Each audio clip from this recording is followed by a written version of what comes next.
la segmentation institutionnelle que nous connaissons et qui garantit le respect d'un certain nombre de principes se traduit évidemment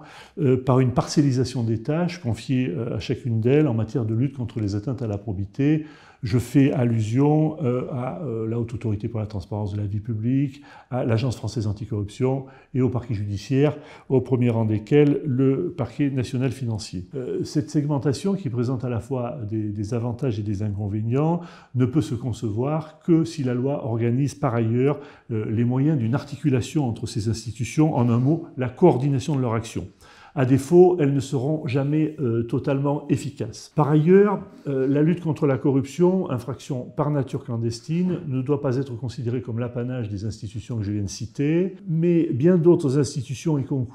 doivent y concourir, directement ou indirectement. C'est le cas des juridictions financières, de la cellule de renseignement financier Tracfin, de l'ensemble des services de police judiciaire, naturellement, et de bien d'autres, et surtout, et même des citoyens eux-mêmes qui ont un rôle important à jouer. Cette lutte, qui suppose donc la participation de tous, devrait être favorisée par un décloisonnement de l'ensemble des institutions de l'État pour permettre un échange d'informations rapide et efficace qui seul permettrait de favoriser la détection de la corruption, donc le niveau en France est notoirement insuffisant. Or, en l'état, cette coordination et cette articulation reposent tout entière sur la bonne volonté des acteurs, bonne volonté de travailler ensemble, d'échanger du renseignement, mais n'est absolument pas organisée ni favorisée par la loi